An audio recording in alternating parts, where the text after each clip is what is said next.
నమస్కారం అండి. నా పేరు అరుణ సుబ్బారావు.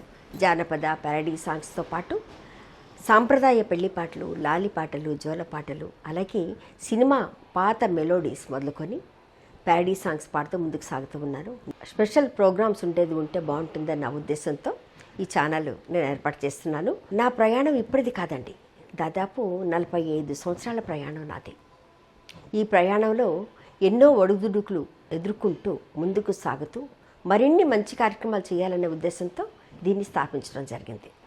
చాలా చిన్నప్పటి నుంచి 5 ఏళ్ల వయసు నుంచి నేను పాటలు పాడడం ప్రారంభించాను. 5 ఏళ్ల వయసులో నాకు తెలియకుండానే నేను ఒక పాట పాడాను. ఆ పాటతో నా జీవితం ప్రారంభమైంది. నాకొచ్చిన పలకా బలపంతోనే మొదలుపెట్టాను. బహుమతులు వెల్లువ ఇప్పుడు వెల్లువెత్తింది కూడా. నాకు 5 ఏళ్ల వయసు ఉన్నప్పుడు మా పక్కింటి వాళ్ళందరూ కలిసి ఇలా జెండా వందనం జరుగుతుందని వెళుతూ ఉన్నారు అందరూ చాలామంది.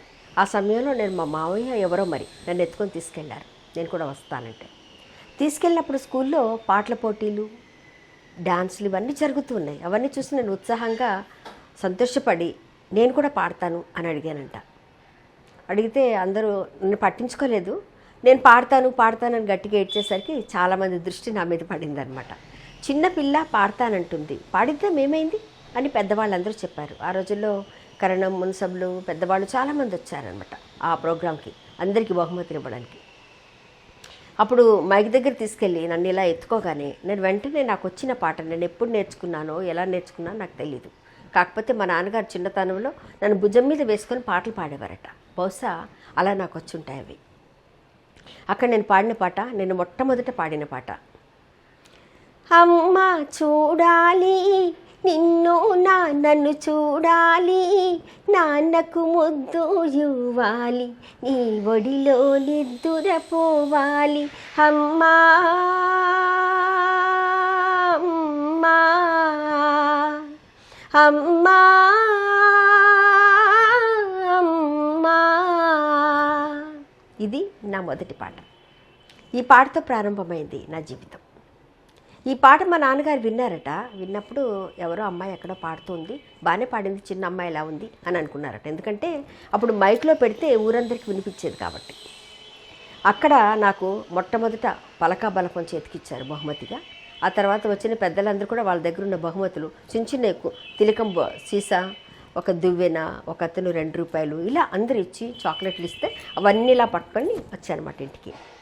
ఇంటికి వచ్చాక మా నాన్నగారు చూసి, మా అమ్మాయి పాడిందా, బాగానే పాడింది, నేర్పించాలి ఈ అమ్మాయికి అని చెప్పేసి మా నాన్నగారు నేర్పించడం మొదలుపెట్టారు. అప్పుడు సినిమాల్లో వచ్చే పాత పాటలు, ఆ పాటలు చిన్నపిల్లలు పాడుకునే పాటలు అప్పుడు నేర్చుకున్నాను. అవి కొన్ని పల్లవులు పాడి వినిపిస్తాను మీకు.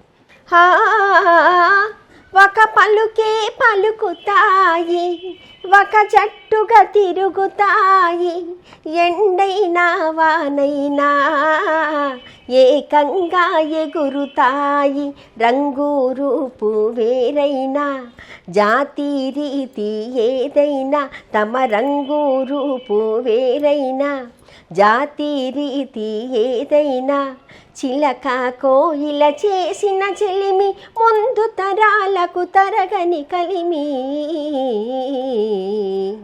హోయ్ గున్న మామిడి కొమ్మ మీద గోళ్ళు 2 ఉన్నాయి, ఒక గూటిలో నా రామ చిలకుంది, ఒక గూటిలో నా కోయిలుంది. హోయ్ గున్న మామిడి కొమ్మ మీద గోళ్ళు 2 ఉన్నాయి. ఇలా చిన్నపిల్లల పాటలు చాలా. చిన్నారి పాపల పొన్నారి తోటలో పూసిందొక ముద్దు గులాబీ, విరబూసిందొక ఎర్ర గులాబీ. ఇలా చెప్పుకుంటూ పోతే బోల్డని పాటలు. ఆ పాటలన్నీ తర్వాత గుర్తు చేసుకుందాం. ఇలా అన్ని పాటలు నేర్పించిన తర్వాత స్కూల్లో ఎప్పుడు పాడాలన్నా ఏం చేయాలన్నా నేనే ముందు కనిపించేదాన్ని టీచర్లకి. చిన్నప్పటి నుంచి అలాగే కొత్త కొత్త పాటలు నేర్చుకునేదాన్ని. ఆ రోజుల్లో నేర్చుకుని అలా ముందు సాగుతున్నప్పుడు జిల్లా స్థాయి పాటల పోటీలు జరిగాయి. నేను ఇక్కడ పడంచెరువులో పెరిగాను, సంగారెడ్డిలో చదువుకున్నాను.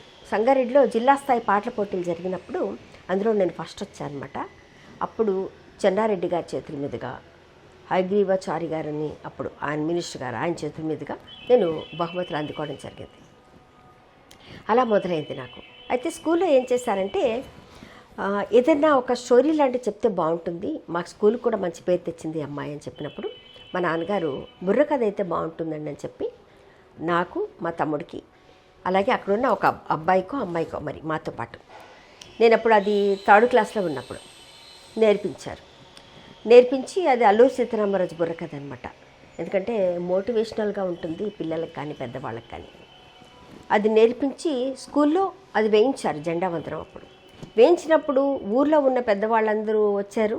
అలాగే డిఏఓ గారు వచ్చేసి ఆయన ఏమన్నారంటే, ఇది బాగుంది ఈ కథ పిల్లలందరికీ తెలిస్తే స్ఫూర్తిదాయకంగా ఉంటుంది కాబట్టి ఇది ప్రతి స్కూల్లో వెయ్యిద్దాం పిల్లలతోటి అని చెప్పారు.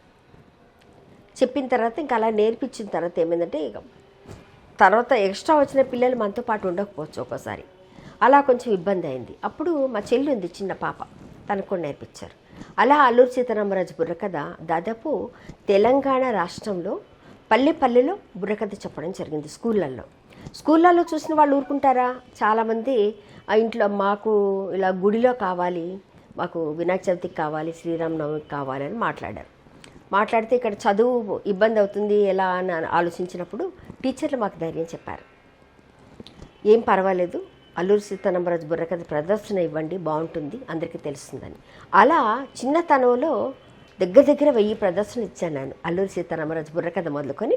ఆ క్షణంలోనే వేరే కథలు నేర్చుకుంటే బాగుంటుంది కాబట్టి లవకుశ, వీరాభిమన్య, ఈ అల్లూరి సీతారామరాజు ఇలా 3-4 కథలు నేర్చుకొని చెప్పాల్సి వచ్చేది. అయితే నా పక్కన ఉన్నవాళ్ళు, మా తమ్ముడు నాతో పాటు పాడేవాడు, కానీ మా చెల్లి చిన్న అమ్మాయి కదా, తను చెప్పలేకపోయేది. అంటే బుర్రకథలో ఇటు రాజకీయం ఉంటుంది, వంతపాట పాడేవాళ్ళు, ఇటు పక్క హాస్యం ఉంటుంది, మధ్యలో మధ్యపాట పాడేవాళ్ళు ఉంటారు, మెయిన్ వాళ్ళు. అట్లాంటప్పుడు ఏమేదంటే నాకు ఈ పక్కనున్న వాళ్ళు చెప్పలేకపోయేసరికి నేనేం చేసేదానంటే రాజకీయం కథ చెప్పడం, దాంతోపాటు పాట పాడడం నేను నేర్చుకున్నాను. అందుకని కథ చెప్తూ పాట పాడడం వలన నాకు అది బాగా కంఠస్థం వచ్చేది. ఎవరు ఎక్కడ మర్చిపోయినా నేను అందించే విధంగా ఉండేదాన్ని. అలా దాదాపు అన్ని జిల్లాలు తిరగడం జరిగింది. అందరూ ఆశీస్సులు అందుకున్నాను. అలా ముందుకు సాగుతూ ఉంది నా జీవితం.